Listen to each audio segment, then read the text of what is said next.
Hi, Sheena. Hi Cleo, how are you? I'm good. I'm very well, thank you. And how are you? I'm great, thank you. It's lovely to see you as always. And you, absolutely. Now we're in the full throes of autumn. Still Cold. quite warm though, isn't it? Don't you think? Oh, I'm cold. Oh, yeah. Yeah, my hands are cold. It's probably me in the menopause because I'm like, I bought a Oh, little hat. I did feel my hands get really cold the other day, and I thought, oh, I haven't had that for a while, for many years, where I'm getting cold so early. And mm, I wore my, it's not a really heavy wool hat, but I yeah. wore the hat. I was boiling. I had to take it off. So Oh, yeah, we're getting there. that's it, isn't it? It's getting darker as well now, isn't it? So Yeah, no, we're losing our light. So we yeah. need to create more light in these winter That's months. exactly, exactly. It's always a September. I always feel like you really can feel the change. It's like very clear lines of the leaves are Yeah, coming off, gets colder, chillier, nights are darker, mornings are darker. that's it, isn't it? And everyone's starting to get those bugs and stuff that are going around That's at true. this time and passing them on to everybody else.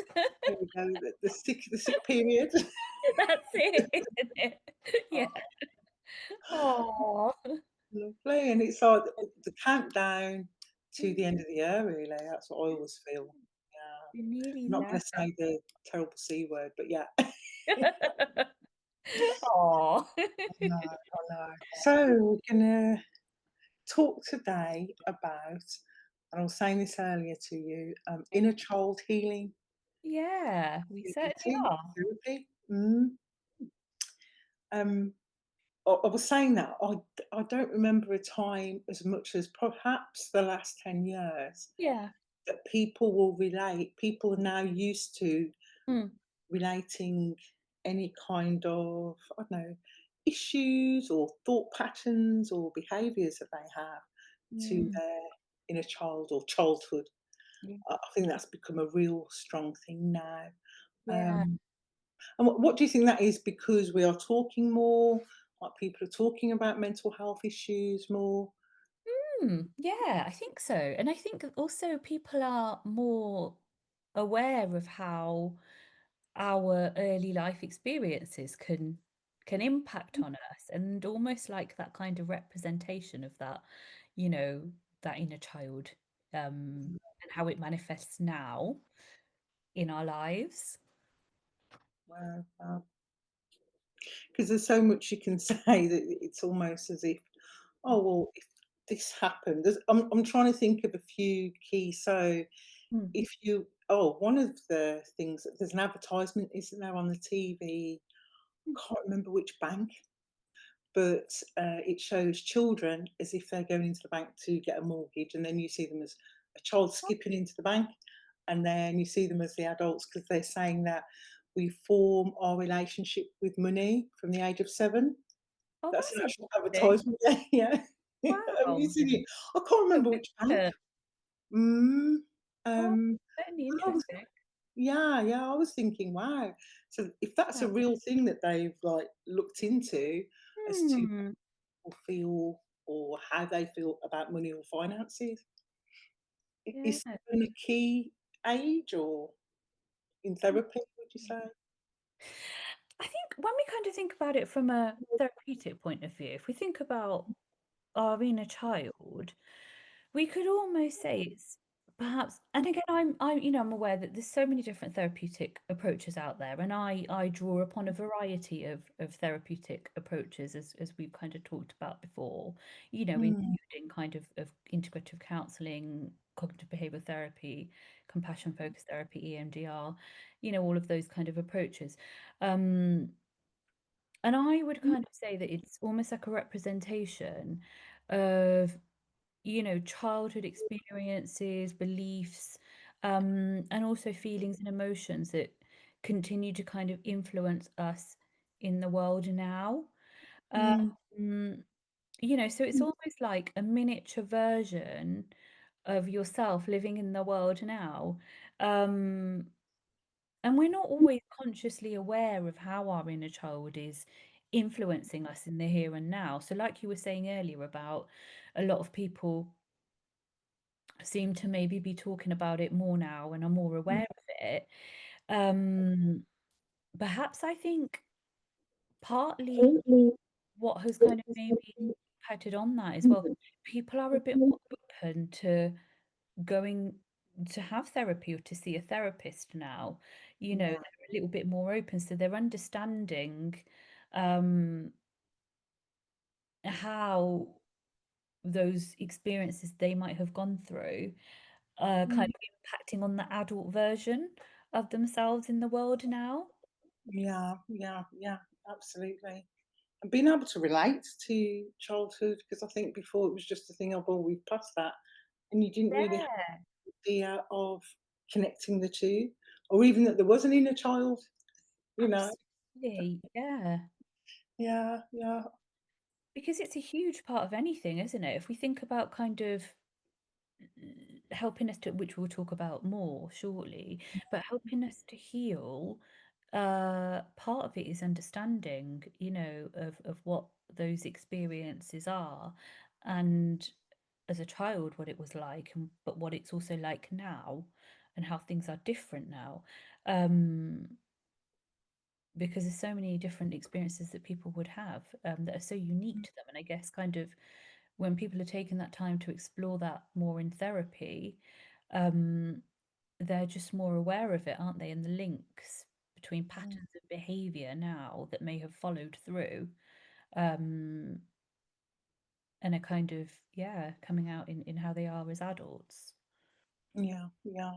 And something that I find quite interesting as well is this idea that, it doesn't have to be some traumatic experience Mm. that is having a big impact. It could be just, it could be quite the opposite. It could be that you were really, I don't know, looked after and Yeah, nurtured.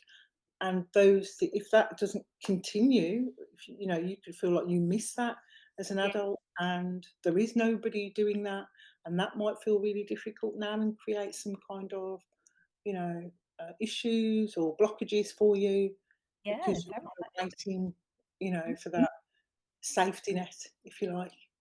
Yeah, I think that's a really valid point because people will often think, won't they, trauma, or Mm, experiences that may have occurred in, those kind of formative years, and the impact of that on people now. But actually, there are some, people report, as we all do, we have good and bad experiences, if we're going to call it good and bad, Um, yeah, I guess that's not always the most helpful way to think about it, but, difficult or not so difficult experiences. And there's a lot of kind of principles of attachment that are important to think about there, because the inner child work actually does stem from principles of attachment theory and like developmental psychology. So the psychologist Carl Jung, he was one who actually proposed the concept of the inner child when he started to look at his own childlike inner emotions. And then he suggested that it was this internal part, of us that influences what we do, and the decisions that we make. And that inner child holds all of the memories and the emotions that we experience in our lives. So you're right, those kind of experiences may not have just been difficult experiences, they may have been really beautiful experiences or memories and things that have been there. and that kind of shape our decisions and the way we think. Yeah, yeah, so absolutely, definitely. Wow, wow. So, I mean, I'm trying to think of like just different examples of some childhood experiences. Oh, so one, Mm. here's one. So my mum always used to say to me, oh, there was a couple actually. Now I'm thinking, so the one that replays in my mind, I suppose, and I'm only aware of this because of having bereavement counselling. So, Oh, one of the things she used to say was, if I'd come home, for instance, I was terrible at maths at school, really bad. I'd be fine in the class, and then I'd get home, do some homework, and go in, and it was terrible. And I used to cry because if I got a bad mark. Yeah. And my mum used to get really frustrated, like, "Why are you crying? You're always crying. Why do you cry?" So now, if I cry, I feel to myself disappointed because it's kind of like saying, "Why you there's no need to cry." But Mm, it's a thing of if that's what helps you release, I sure. understand now, then that's how you release. It's not necessarily a negative thing. I think Absolutely. society might have a bit of, part of that as well, like this idea of Mm. women crying or women shouldn't be crying, especially in a work setting or, you know. So that's one that really sticks out to me, you know. Yes, almost like a message there, Mm, from your mum, which you kind of carried with you. yeah. But then in adulthood, it feels like that changed for you. Yeah. Um, what made that change? Do you know when did you notice that change? Um, I think it was when yeah, because every time I think a lot I've seen other people do that as well, like, you Yeah, cry about something that's happening, you're upset, yeah, and then you feel embarrassed, like, yeah, next time people can it's like people are looking at me because 'cause I'm crying, and you yeah, don't want people to take pity or feel bad for you. Um, so I saw that in myself, or I saw it in other people, but I think it was the bereavement counselling where, the counsellor said, "Well, actually, um, maybe that was her thing, like, not wanting you to not be able to cope. It's a show of yeah. not being able to cope and feeling bad for yourself and like saying, toughen up, you'll be fine, just get through it." And I think it was the counselling that really made me think, oh, okay. Mm. Because I'd never really thought about it that deep. I just thought, I think I'm an emotional person, you know? Right, yeah, yeah. So almost like that label of, right, I'm just an emotional person, and actually maybe that Mm, message that was attached to it of it perhaps almost feels like there was a sense of it's weak to cry. yeah, It's absolutely. yeah. Yeah. Um, and it feels like through the counseling that was nurturing your inner child, and it was Mm, maybe saying to your inner child, it's okay. yeah, yeah, exactly. You You're can allowed to cry. cry. Absolutely. Yeah, definitely. Mm, mm. So now I think I still have a pinch of it, I'll still be like, "Oh my god," "Why am I crying?" Especially with menopause because you get more more emotional. But now I've got that conversation, I suppose, internally saying, "That's okay though, this is good. Let it out. Don't keep it." Absolutely, and that internal, dialogue is so important, isn't it? That internal conversation, because actually the internal conversation changed, didn't it, over time for you? So it was, first it's not okay, because of this message that I've got, you know, because we think about kind of like caregivers, and I'm not going to just say parents because it's not always parents, is it? It may be lots of different people that may be involved in the care of a child. Um, and all children inherently deserve to feel safe, you Yeah. know, they deserve to feel safe, that sense of safety. And that's not just a physical sense of safety, but that's actually an emotional and psychological sense of safety as well, um, Mhm. which is just as important. And like we know that when emotional needs are met, um, or are not met rather, there's going to be a sense of insecurity and not feeling safe that will arise. Um, and I guess that brings with it so many difficulties, which then understandably would follow on into adult life. Uh, Yeah, totally. and those messages, aren't they, are a huge part of that. Those kind of psychological messages that we receive, and our caregivers had their own messages, and their caregivers had their own messages, and Yeah, those messages filter down, and those messages just change so much over time. they um, do. and so I guess also it's really important to say for people that are listening as well, it's never about blame, and it's never about, you know um yeah, blaming. It's just about kind of understanding where some of those messages come from, and are they actually serving a helpful purpose now? Because I'm wondering what the impact might have been. of not allowing yourself to cry, you know, Mm, might have then. yeah, I would say it's a really it's a build up, isn't it? Of it's almost like becoming tense. Yeah, Or what I used to do is avoid crying in front of my mum just because I thought, oh well, she's going to say I'm being weak, and having that idea in my mind of she didn't use the word weak. It was more like, come on, yeah, toughen up, if yeah, you like. yeah, yeah. Yeah, Absolutely, absolutely. So almost like a sense of like like you said, embarrassment of, you know, feeling, yeah, showing that I'm affected by something, or something's bothering me that much that I'm crying. I think I must have cried a lot, but interestingly, in yoga as well, the 7 chakras, yeah. um, so the root chakra, Mm, Muladhara. So I never got that right yet.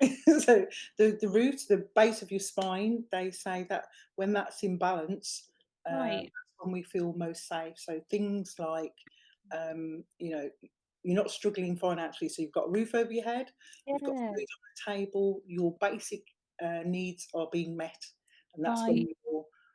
that chakra is in balance. So if it's out of balance, Yeah. you do feel fearful, you do feel scared all the time. There's an underlying fear of where's the next meal coming from, or I'm Mm, losing my home, or where am I going to go?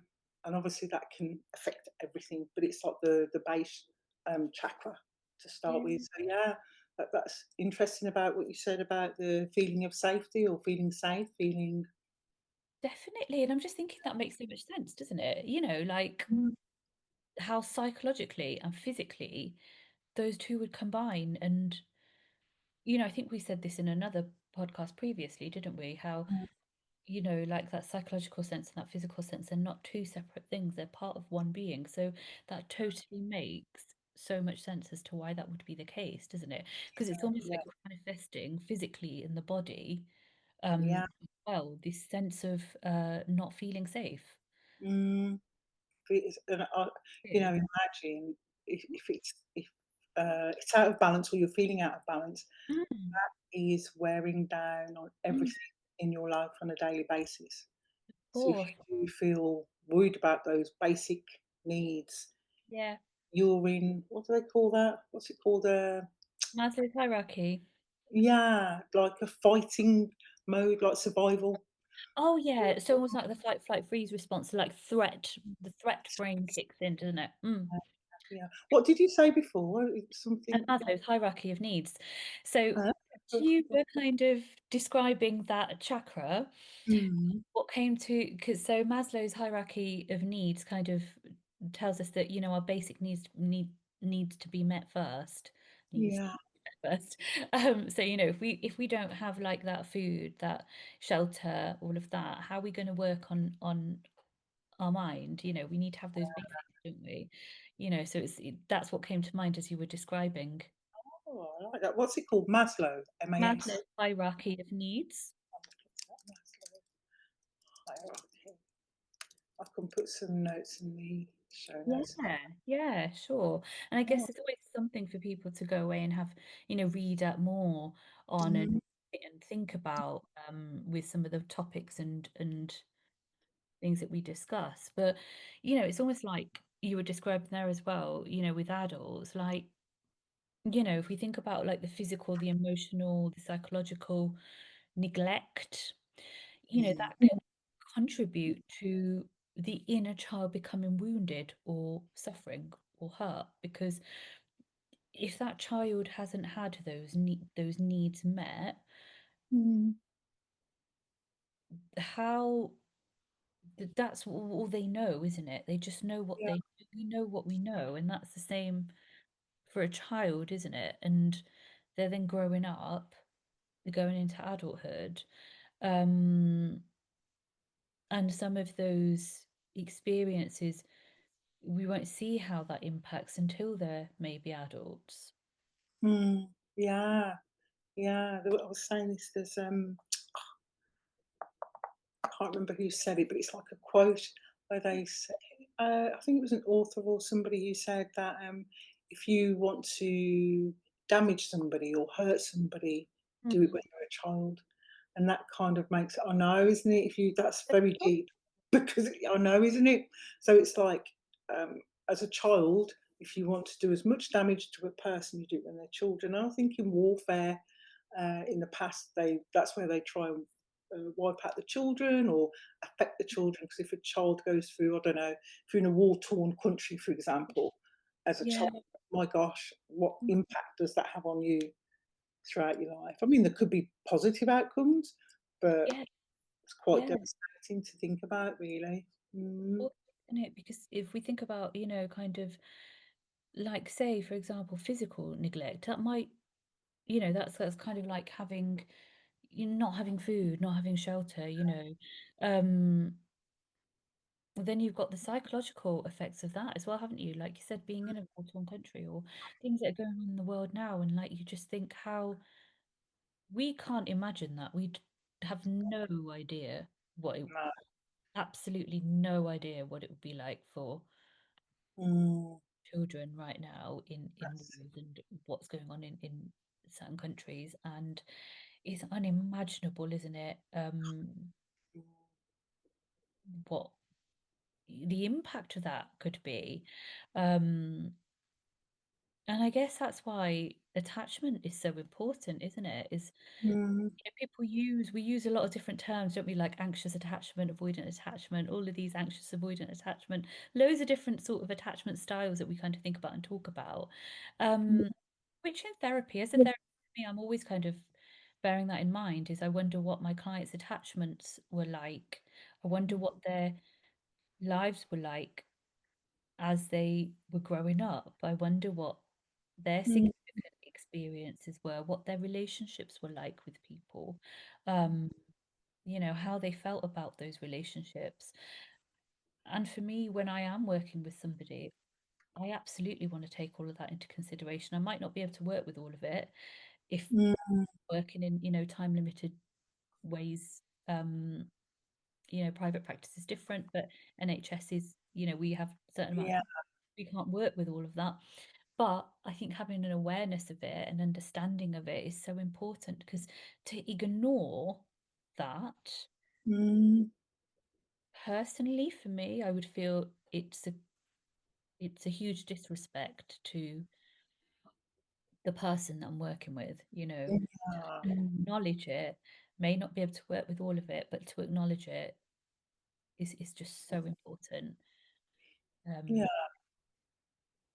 I suppose because it gives you a understanding of somebody, like, yeah, and it manifests in the in relationships now, doesn't it? Because if you think about, imagine, say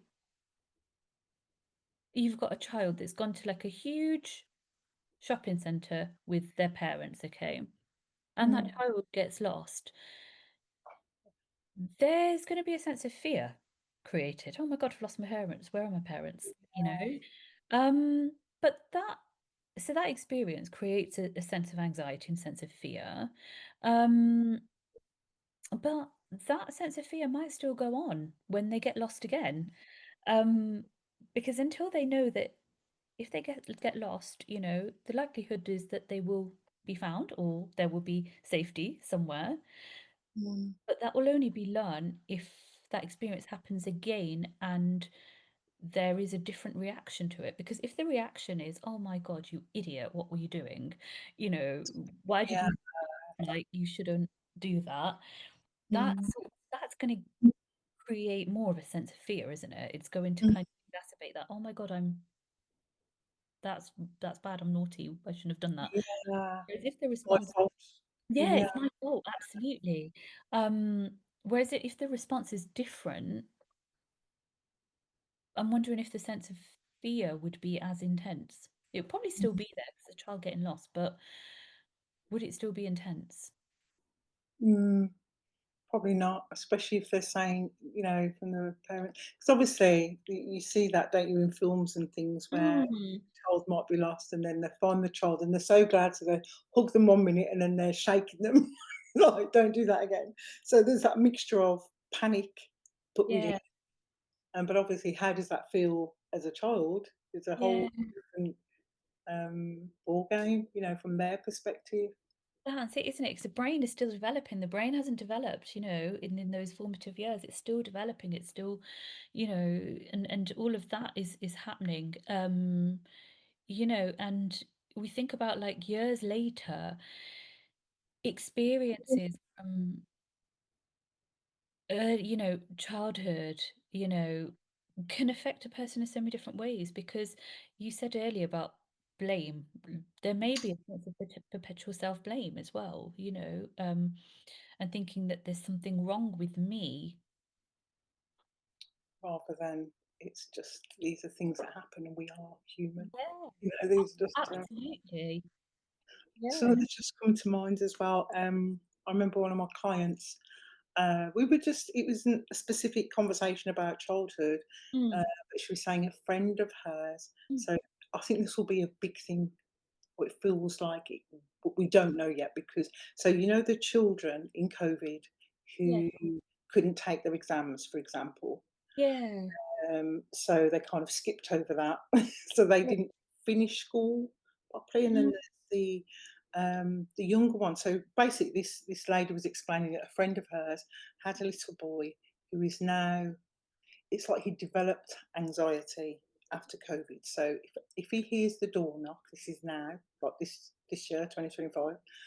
When he hears the door knock, he goes into panic mode and he hates having people come in the house, so visitors, and they didn't realise what was going on. She took him to the doctors and everything, and then it kind of clicked. I can't remember what she said reminded her because the child obviously wasn't explaining.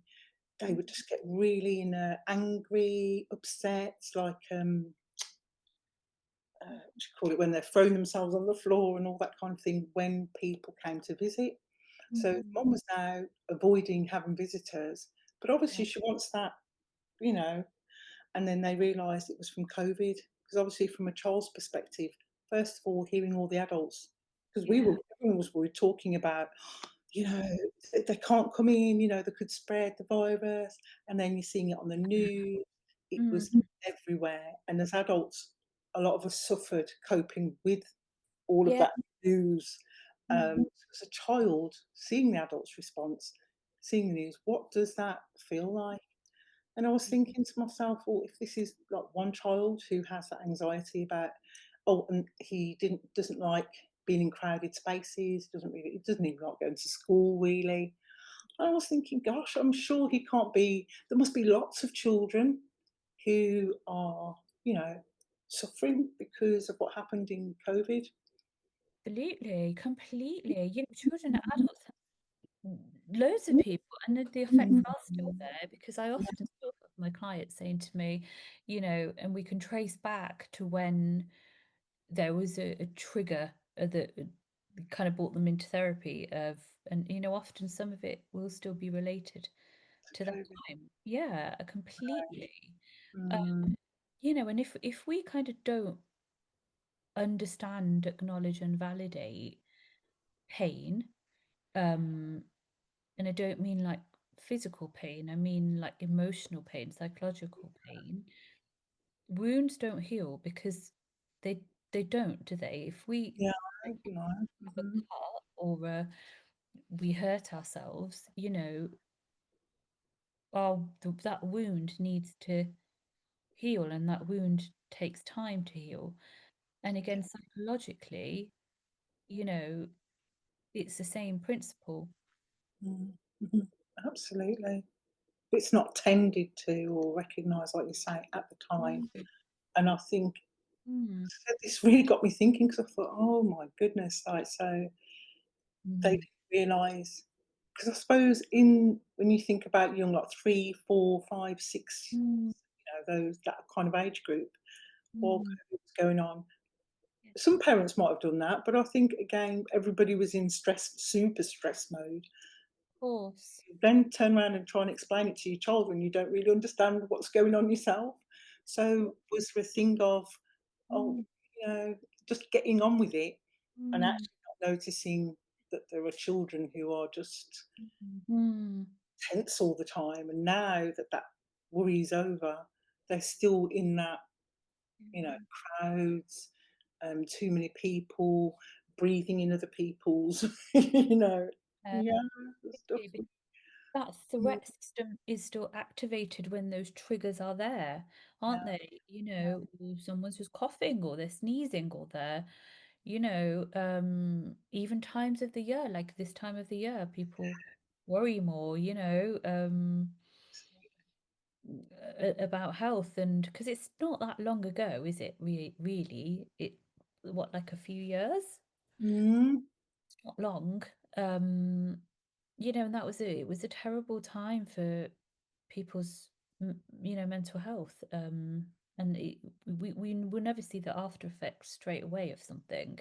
It takes, no, doesn't it? It takes years as well, probably, for us to see um, the impact. Because you imagine a person who's already anxious, who already experiences anxiety, um, that's already there, and then it's kind of just it's exacerbated, isn't it?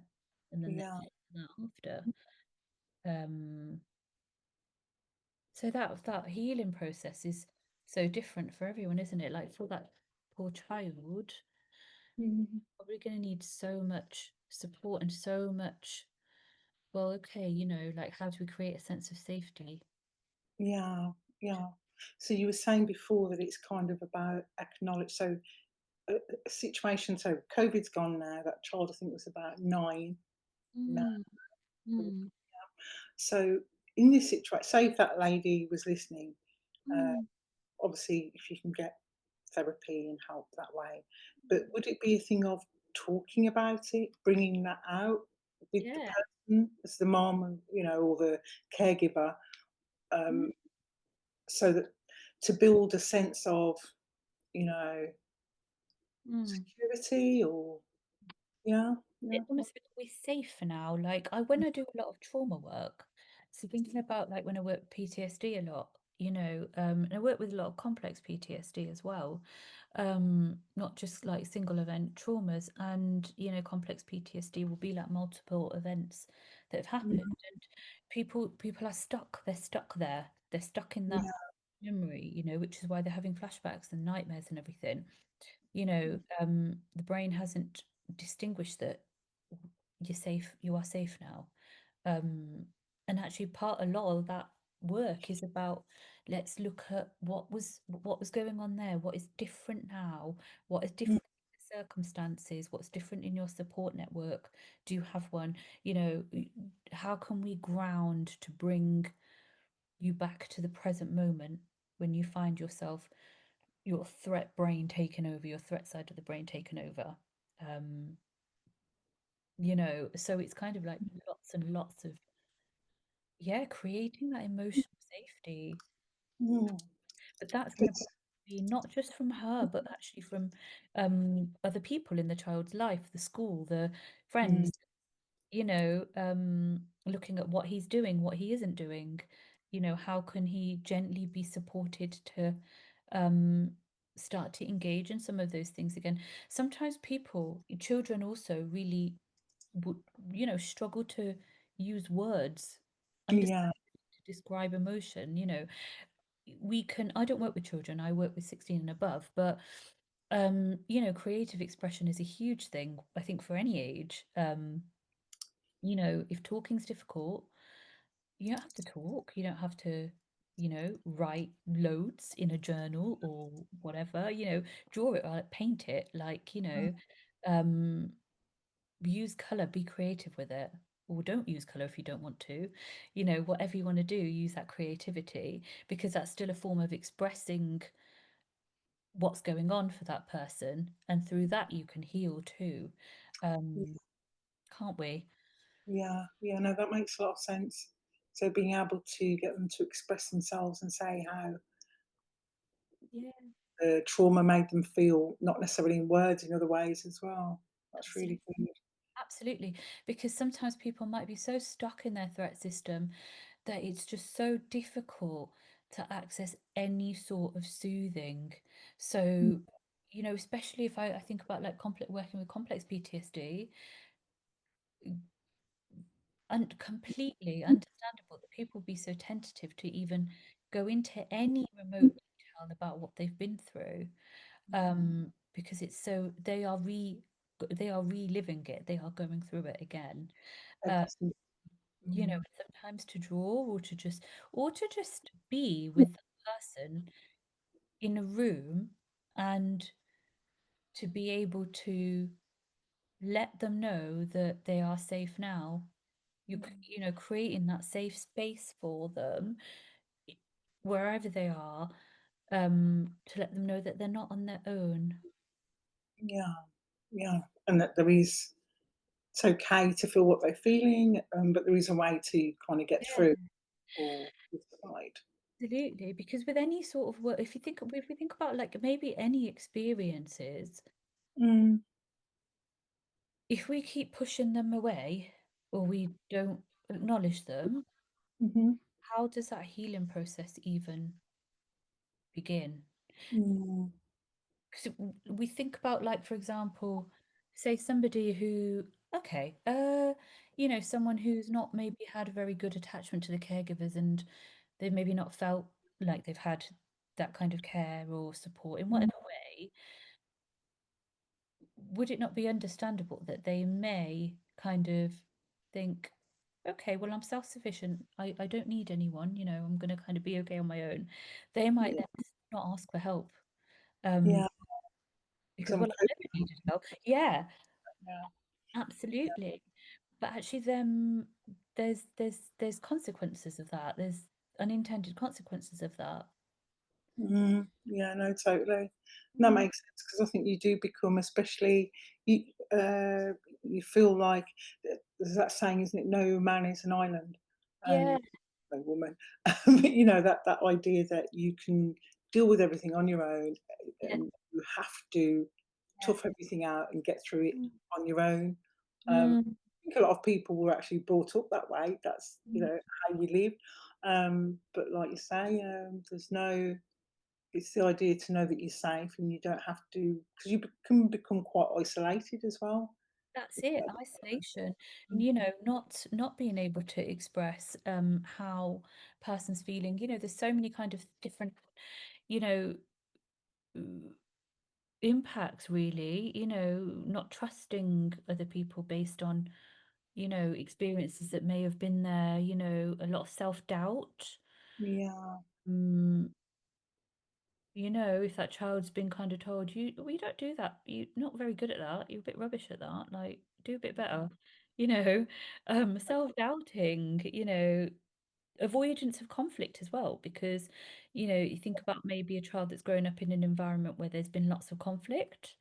Um, mm, you know, a sense of fear would be created, wouldn't it? Oh gosh, what if there's which could then manifest in relationships now, going into a relationship, don't want to bring anything up because it could be a conflict.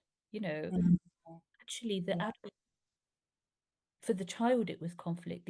For the adult now may not be conflict. It might be different if they were to talk about how they were feeling. yeah, yeah. There's like the thinking of all these scenarios, but uh, Yeah. a lady I worked with, she had a really traumatic marriage. That's probably the best way to describe it. Yeah. But yeah, really terrible time, and she had twin girls, Mm, and now they're in their teen years. And she said she was so upset because her 17-year-old daughter, she'd gone off like traveling and she's having a great experience, mm, and she'd gone with a boyfriend. So she phones her up and says, "Oh, we've split up. I think they're in somewhere like Bali or somewhere beautiful like that. Split up." She's phoned her mom and she says, she's in tears and she's saying, "You're right, all men are just useless." And she said she felt terrible because she didn't realise the things that she's been saying over the years. She'd mm, never had that conversation with the daughter to say all men are terrible, all men are bad. But the daughter's now in this situation where she's broken up with a boyfriend and saying to her mum, You're right, they're all bad."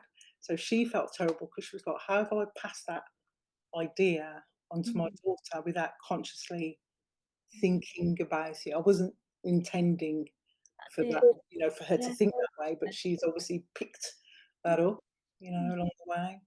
Mm, Absolutely right, because the intention isn't always there to, you know, it's just. one's own experiences will form how they are, and what they say and what they do and how they think, and absolutely, so a lot of the time it isn't intentional, but No, again, that's where it's so different for everyone, isn't it? Unless we know a person, we know their experiences, and we know what they've been through, you can't really. only yeah, and only from that do we glean like patterns of behavior, and how that, thought patterns now, and how it is for that person now. Yeah, yeah. And like you say, it could be a mixture of different things. It might not just Mm, be one scenario or situation. And I suppose again, it comes to that thing of first of all being aware. And I think that's half of the battle. Is that you have to be aware first definitely, before you think about a way to address things. Mm, definitely, and a willingness to want to go there, yeah, a willingness to want to um, share things that might be uncomfortable yeah, and difficult, because often those things that are uncomfortable and difficult and that we struggle with, that's where we grow. yeah. That's where the real growth is, isn't it? Yeah, that makes a lot of sense because sometimes you might not want to. So one of the things, even in a meditation group, Mm. I was working with a group, and one of the ladies said to me, first of all, she said, I'm not closing my eyes. I won't be closing my eyes. I said, no, that's fine. You don't have to meditate Mm. with your eyes closed. It's just, Yeah. we're getting into a meditative state. And then later on, it's like she must have felt bad because she was the way she was very strong about it. I'm not closing my eyes, and I was like, Yeah. chilled.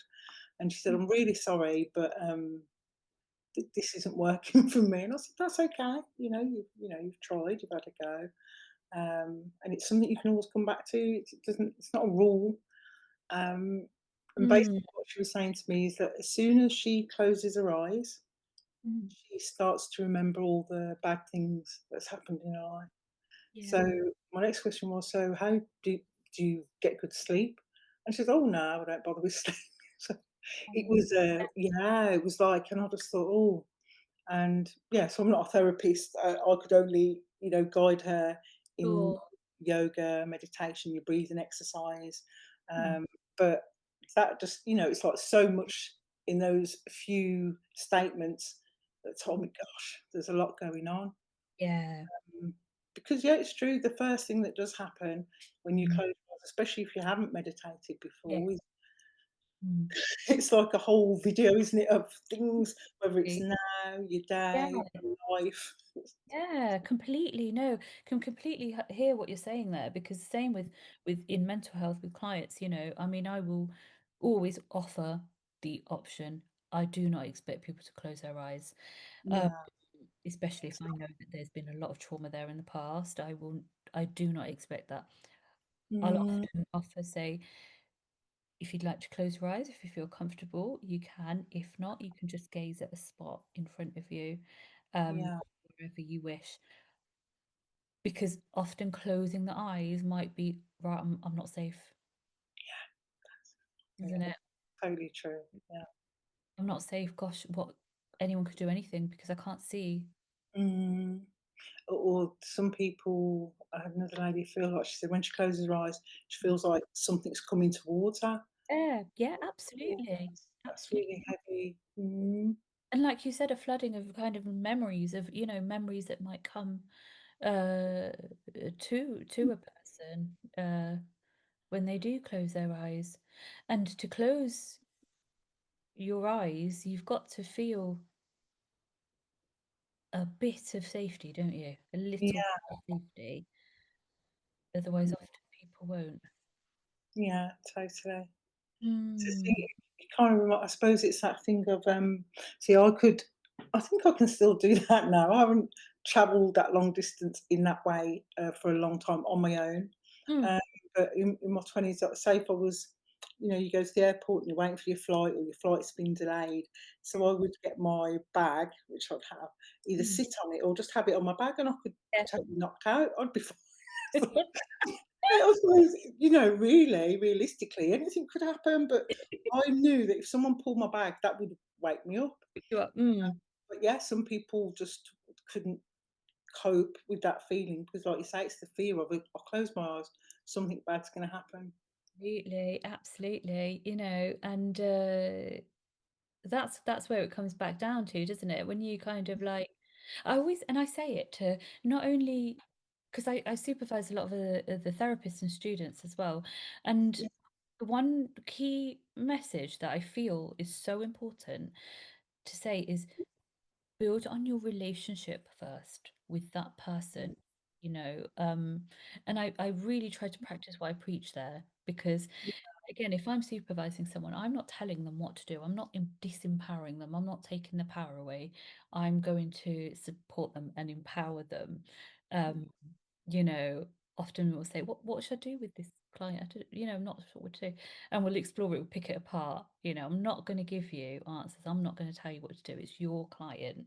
Let's work through it. Mhm. Let's think about what you can do. And it's building, that relationship. I know and I do know because they do tell me, and some of them listen to this podcast as well, so they can, they will, um, is that is my one message is build on that relationship. When you can do that, the Mm, rest of it will fall into place. You know, people will play with the boundaries a little bit. They'll test a little bit and they'll see what can I share with my therapist. How's she going to react if I tell her this? I'll sometimes have clients at their last 5 minutes, they'll share something really significant.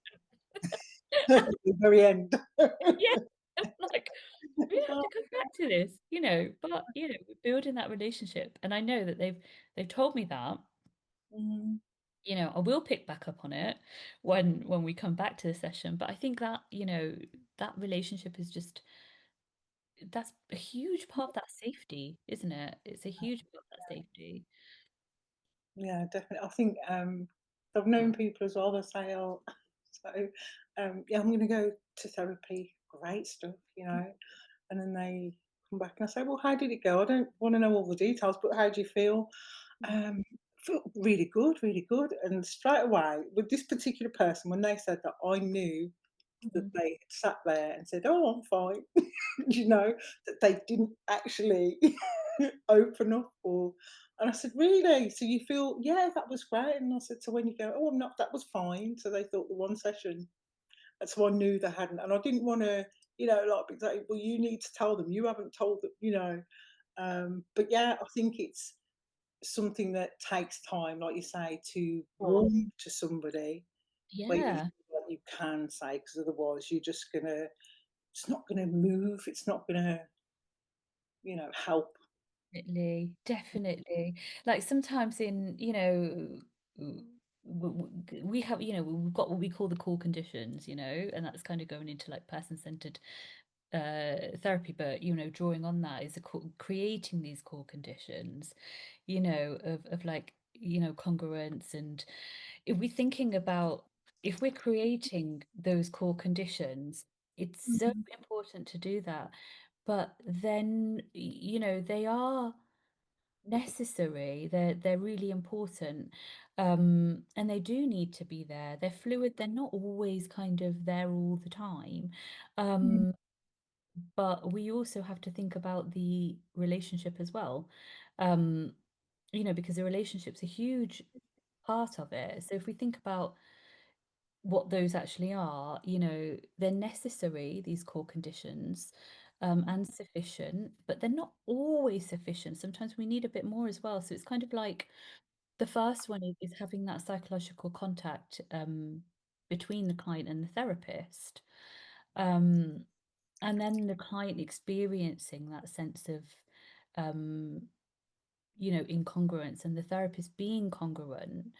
um, mm, Therapist then, experiencing unconditional positive regard for the client.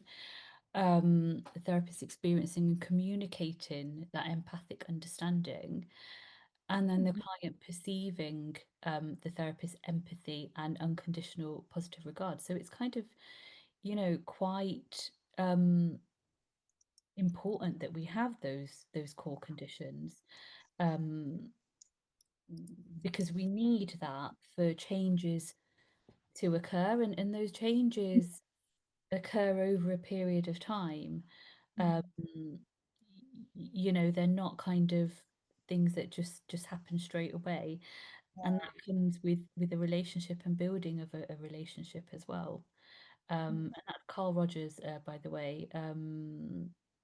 So if people want to have a look into Carl Rogers, to look at the core conditions, please feel free to do that. Um, yeah, but it's very interesting, to kind of think about that and consider that in therapy. Yeah, definitely. So the core conditions, you said there are 4. So we got the six core conditions. So if people want to have a look, so Carl Rogers was an American psychologist. Ah, okay. And he developed kind of like, the humanistic theory. He was one of the founders of the humanistic theory and psychology movement. So yeah, he's the one who kind of developed the six core conditions.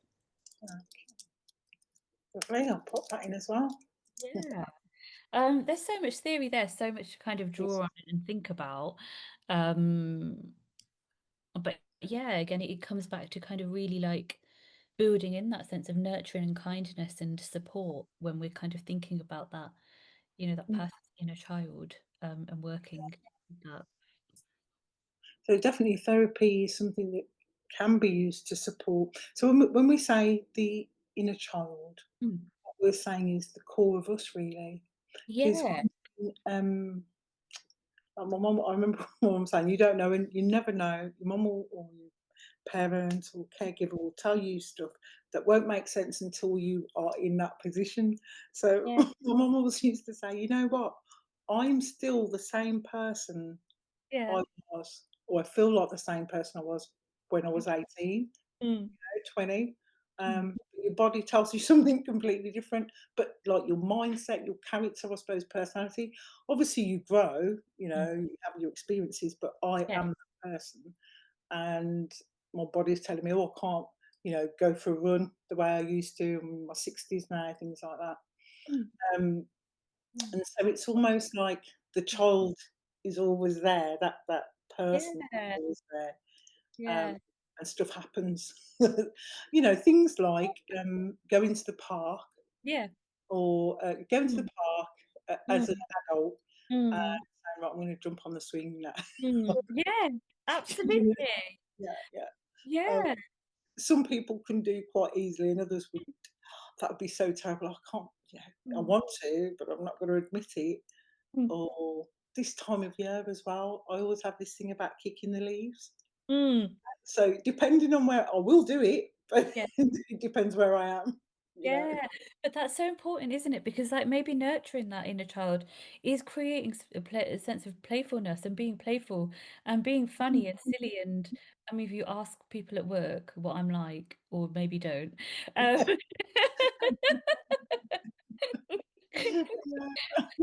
you know, it'll be quiet until I walk in, and then it all goes to shit.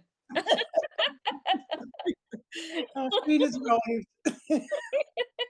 That's it, because I like encouraging that playfulness, that fun, that Mm, it's so important, isn't it?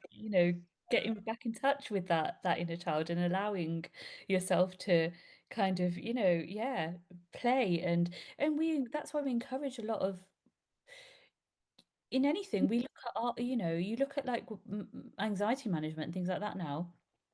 People do encourage things like do your painting, do like your diamond art, do something creative, draw and use your adult colouring in books. It's creativity bringing out that child, isn't it? It's expressing um yourself as well. Um yeah. Yeah, there's a just as you've said that about the creativity, Mm. I haven't been there myself, but I've heard a few people talk about it, and there's I think it's actually in the Jewellery Quarter in Birmingham, a pottery place where you can go Oh, and I like, walked have you past it been the there? other day. Yeah, yeah. It A lot looks of people are going, amazing. yeah. Oh, and making wow. nice pottery with, the colours that you wanna do and the expressions that you want. So, something I was thinking I should try that. I've never, done anything like it before, but what a cool idea that you can I'd just be up for doing it with you. Let's go together. yeah, we should Yeah, definitely. that would be lovely. Yeah, yeah. Um, but what a nice way, because also if you think about things like that, it's about connection as well, isn't it?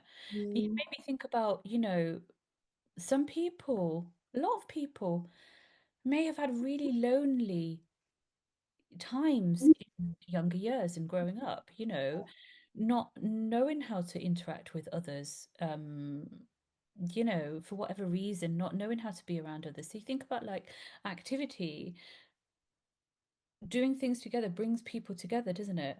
it does, and so just saying that as well, there is a group which I thought, how amazing. I wish I could remember the names of these. There's a group at the moment in Birmingham, they might be doing it in other places, of apparently there's a thing of young people, so I'm saying like kind of 17 to about 25, probably a bit older, who feel really lonely. So this is females who aren't in relationships and Yeah, don't socialize. So they're online talking about, oh, I'm so lonely, I haven't got any friends. And I thought, oh my gosh, bless. But someone came up with a great idea to yeah, get together. That's how I found out about the pottery thing, because I followed them love and they do all sorts of activities. So girls who don't know each other from around the city get together. They go on hikes. that. They, Lovely. yeah, I'll have to find the name. I'll put that in there as well because they went to this pottery place. Oh, that sounds fantastic. That sounds brilliant, doesn't it?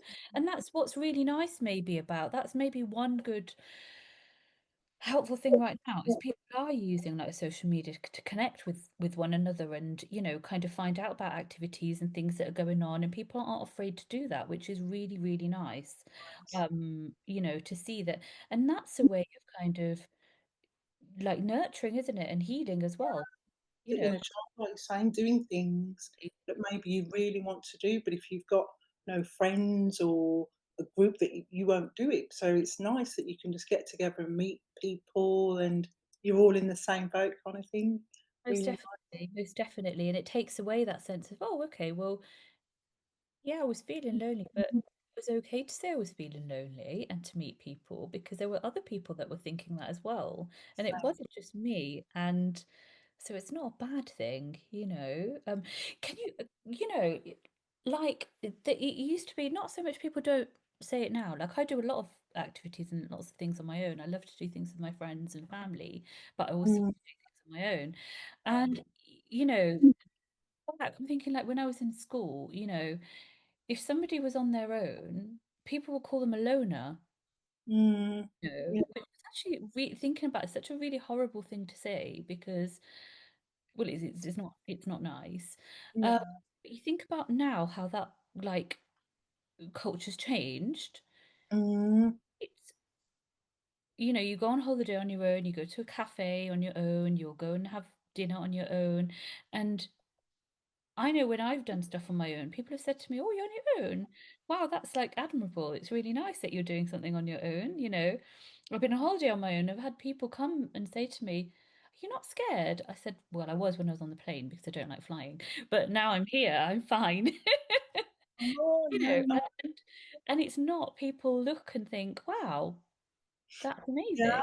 but almost like that's a bit of a bit of a strength because I know when I Yeah, growing up, like, our mum used to take us, like, if we went shopping, we'd go and stop in a cafe. There was no, like, Costa or there was no McDonald's, actually. Can you imagine a time without McDonald's? But so she'd me. Oh, take yeah. we'd go and have a cup of tea and Yeah. a piece of cake, and I Oh, always remember, so I must yeah. have been about 20 at the time, Yeah. and I was in the city centre, and I stopped to have a cup of tea and a slice of cake, and some of my friends walked past, and they were like, Mm. "What are you what are you doing?" Yeah. I didn't think you'd do something like that, and I remember thinking, "What do you mean something? I'm just having a cup of tea." Do you know what I mean? Yeah. Oh. It wasn't the done thing, you didn't well, I'm saying that I was doing it, but it's almost as if for the younger generation, it was a strange thing to go and sit in a cafe Yeah, yourself and have a yeah, feel or whatever. And Mm, you're right, because as soon as you start to do things on mm, your own and you're comfortable, I've yeah, been to cinema on my own. yeah, People that I knew thought that was really odd. Like, why on earth weren't you mm, embarrassed? And maybe people in the cinema thought, "Mm, look, she's on her own," but you mm. know, you don't. You just want to do stuff. You get on with it. Like you don't let life stop you. No, Um, yeah, absolutely. And it's liberating, it's empowering, it's it helps confidence. I think everyone should do it if they have the chance to do that, to just yeah, experience what it's like to do that, mm, you know, because often it will be what you were saying. People may feel embarrassed. They might yeah, think, "Oh, people will look at me," you know. But often people look at you because they're actually thinking, "Wow, that's an amazing thing to do," and it can be inspirational to other people. yeah, Um, I'm sure a couple of people said to me, a couple of my friends said, "Wow, you've inspired me to go on holiday on my own." And I can't, it was a couple of them over the years. It's like, wow, mhm. okay, that's really nice. It's okay. It's like you're validated that Uh, you can do it. It's a yeah, great thing. There's no totally. strange, isn't it? How we follow. um, Yeah, yeah, yeah. So I think like, you know, that kind of pottery class is amazing because it's kind of like just, yeah, you know, bringing people together, like, you know, you're having fun, you're having a laugh, you're creating something, mm, building connections, you know, because it doesn't mean that because somebody's had difficult experiences in their lives that mhm, new connections and new kind of nurturing relationships and healthy relationships can't be created. Absolutely, they can. Um, yeah, it might take time, but again, it goes back to those wounds heal. But those wounds only heal if we give them the care, don't they? If we give our minds that care and that love and that yeah.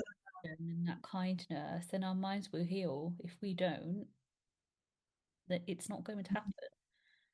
And it is. I suppose it gives you that sense of, you know, it's like the idea, like they say,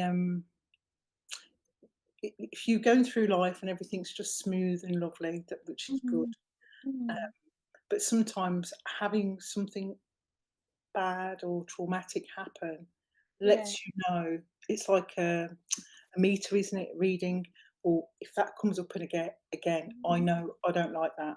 So you can have your barriers in place. You can understand what it feels like to be unsafe, and then how grateful you feel when you feel safe, and what that's supposed to feel like.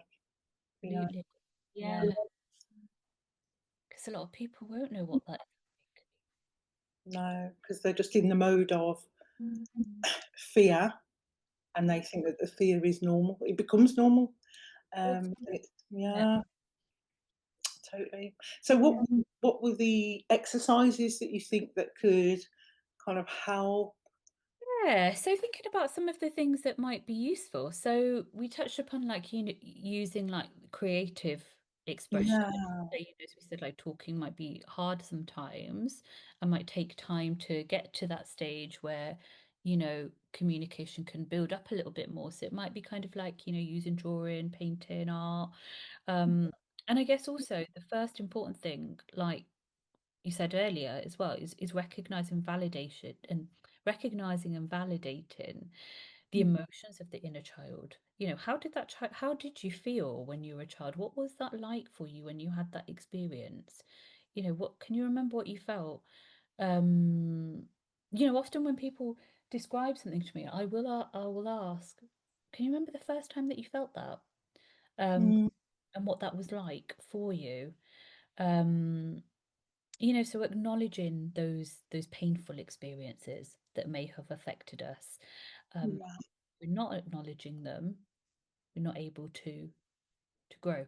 Often what I will do, I'd be mindful of people doing this, though some people may feel they need to do this in a therapeutic environment, is to create mhm, a timeline. So a timeline of, you know, your age, from when you were a child up until now, mm, these significant experiences that you feel you may have had throughout your life, um, and also maybe some of your beliefs that you have developed, or you know how you see your relationship with other people, yourself, the world now, can often mm, be a helpful thing to kind of pinpoint what some of the early experiences might be. yeah, Um, Again, it's something people can use, but if you feel like you need to do that with the support of a therapist, of course, do that too. It just depends on what that's like for that person. So yeah, acknowledging those experiences, and then also maybe like looking at any unmet needs that might be present now. So this might also be thinking about examining any relationships that we might have with people in our lives and communicating um our needs if we don't already, because the mm, inner child might feel, well, I can't communicate that because when I did before I was shut down, and nobody heard or listened to me. um but now they might have a really supportive partner, or they might have a really supportive friend, and they're maybe still not talking to them because they're fearful that they're not going to hear me, they're not going to listen to me. mm, But they don't know until they try. Um, so like really thinking about how things are now, and what's happening now in terms of behaviors and thought patterns. mhm, And then also like using that compassion. I know we've talked about compassion before, but it's one of my favorite things, and my favorite kind of one of my favorite therapies is compassion focused therapy because it's just so beautiful. And using like compassionate, gentle, and nurturing messages to validate the pain and extend the support to that pain, or those painful parts of us and those painful experiences, um, is, you know, can do that by writing a letter to the inner child, writing a letter of support yeah, to us. Uh, wow, and acknowledging that pain and kind of nurturing it in that pain. Letter writing is amazing. mm, To do that, because that's almost like a letter to yourself, to that yeah, child. Uh, acknowledging your inner child, yeah, Definitely, yeah. Um, and then mm, also maybe like just sometimes having a few comforting or meaningful phrases or affirmations, whatever you want to call them. And it might be things like, I'm safe now, or um, I'm allowed to express myself now, or I can, well, not allowed, but I can express myself now, or kindness is important. Whatever it is, whatever feels important and meaningful, is to mm, kind of have those phrases. Um, and then sometimes boundaries might need to be reevaluated, yeah, um, because sometimes there might be issues with boundaries, in current relationships. Um, and this might mean that that reflection is needed about situations in which boundaries might have been compromised or maybe being compromised. um so maybe reflecting on a situation that's been difficult, um if there was any compromising of boundaries there, what could be done differently the next time?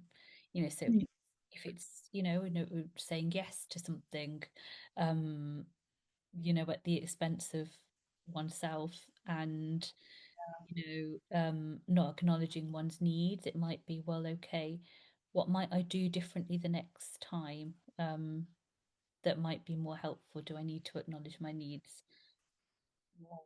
and mm, have that as boundary as well? And maybe kind of thinking about how we respond to situations. So, is it the child that was hurt that is responding, or is mm, it the adult now? Because the response might still be what the child's response might be, if that makes sense. yeah, yeah, Yeah, so as adults, we've got the choices, haven't we, that the child didn't, and that us as a child didn't necessarily have, mhm, because a lot of the choices were made, understandably, as children. The caregivers would have made a lot of the choices, but actually, are we being emotionally reactive now, or are we taking a step back and thinking about what we might want to say in response to the current situation that we're in? Um,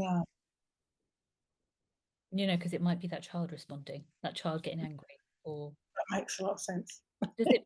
Do you see It what I'm does. saying? Yeah. Yeah, So yeah, I'm that making you're not sense. responding from, sometimes, when they say that, I'm trying to think of a situation, but in a situation, maybe because you're in it, you're Yeah, not, what to say, you can't see the wood for the trees.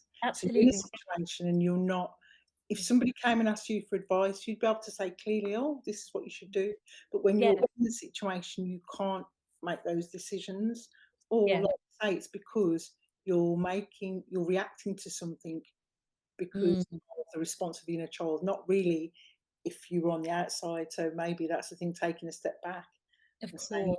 "Yeah, So important, isn't it? And also like, taking that step back, reflecting, taking the time to reflect and look at the situation. Because often when we emotionally react, mm, that comes with a whole lot of feelings after, maybe guilt, maybe annoyance itself, or whatever it might be. And there's also mm, something about like distinguishing between the past and the present, and centering our responses on the present situation, not how we might have reacted then. yeah, If that makes sense. yeah, no, absolutely, yeah, yeah." Because Yeah. sometimes you can just be on, Mm. like a replay. So every time this happens, or like a trigger, Yeah, do this. But yeah, actually, like you say, you're acting from a different place, a that's different. it. Mhm. And often, like when we're younger, those behaviors maybe kept us safe, like, but do they keep us safe now? You know, because we don't just we do things that we feel keep us safe a lot of the time, don't we? And Yeah, we're reevaluating. Does that still serve a purpose now? Do I still feel safe now when I have that behavior? Or that response. Um, and also like recognizing and nurturing like a sense of self-sufficiency. Um, because if we think about high dependency, that actually hinders growth. mm, So it's building on that sense of like internal self-sufficiency and validation, um, which is so important. it is. Yeah, being able to validate yourself, rather than waiting for Yeah, somebody's approval. Being able to approve yourself is really a yeah, powerful. It's a powerful yeah. thing. It's a great place to be when you know you can do that.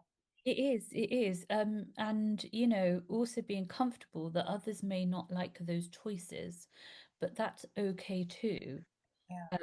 isn't it? Because that's actually that's fine. And sometimes people may, if we think about, there may be a fear that that inner child is still holding into, which means that the adult version will avoid. So exposing yourself to situations that create a sense of fear, if you know you're purposely avoiding them because of previous um early life experiences. Yeah, yeah, totally. That's exactly it.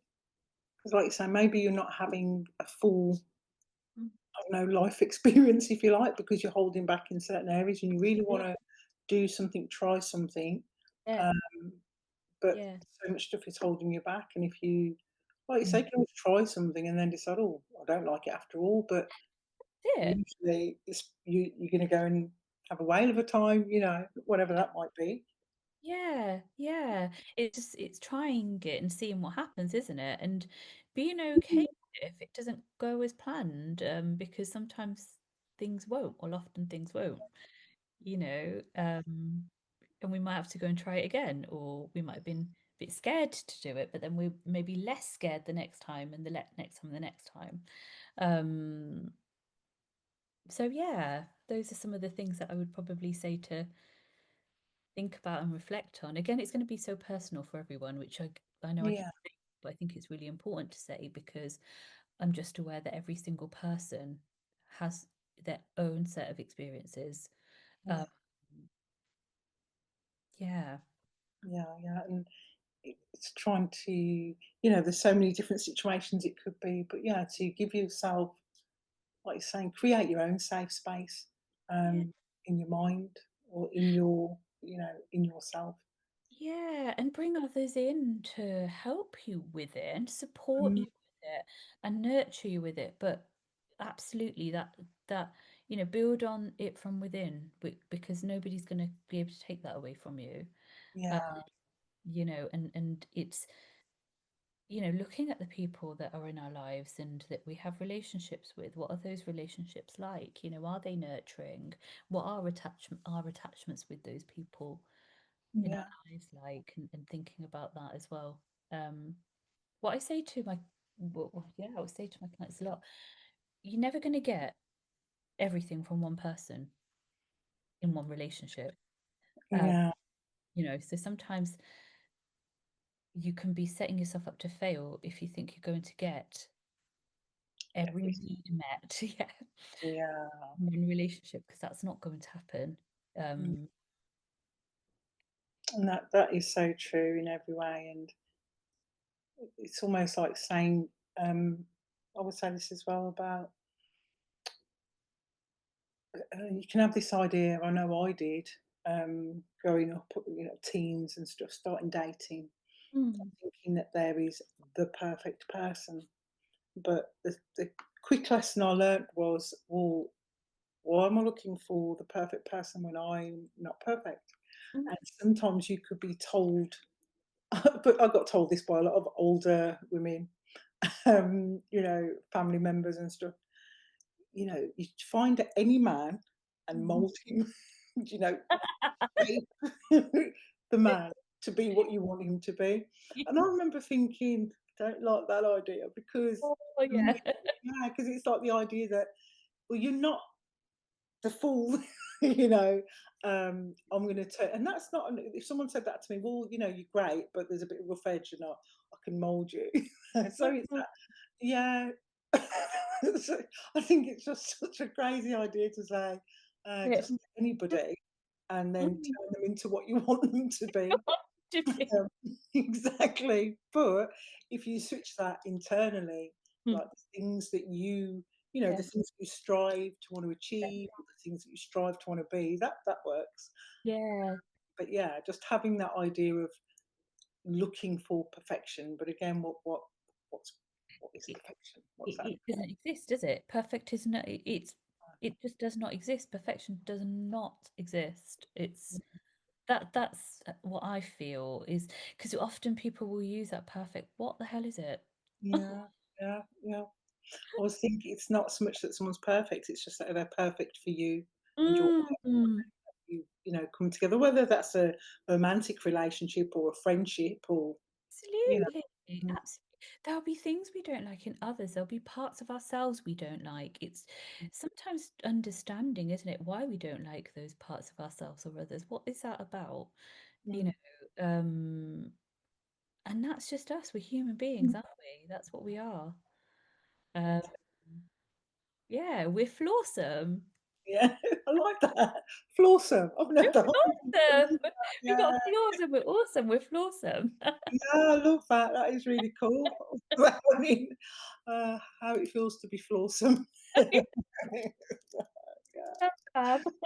No, absolutely. That's been fantastic, Sheena, as per Oh, usual. as always, yeah, it's been great to talk to you about this subject, and yeah, hopefully it's been enjoyable for people to listen to. Absolutely. I definitely think there's some great tips there, some great exercises, and just the whole idea of things that we can do, acknowledging the inner child, sitting with that, and it's okay, Absolutely. understanding ourselves more. Mm. Yeah, validation, and I Mm, never profess, by no means I'm mm, I will never ever say that to anyone that I work with. I'm learning. We're all always learning as human beings, and a lot of what I'm kind of thinking about and talking to you about, Cleo, is from my experiences of 20 years now in mental health. So quite a long time. But and there's just so much to learn, because people are just mm, and it's just amazing to be able to learn, so much. But yeah, we all have our own journeys. yeah, yeah. And I suppose in the space, in that space, in the mental health area, especially. Things do evolve, things do change, and that's again, Okay. that's what's beautiful. So it must have been very different 20 years ago to what's going on now. But that's Yeah, sometimes we don't know what we don't know. You know, what we absolutely. don't Yeah, know. definitely. Yeah, that's true, isn't it? Mm. Oh, Okay. well, great to see you, and thank you so much. Oh, And yeah, I'll pop these notes. I've got a lot to put in the keynotes this week. ah, Um, yeah, and speak to you soon. definitely. See you soon. All right, take care. You too. Bye. Bye. Bye.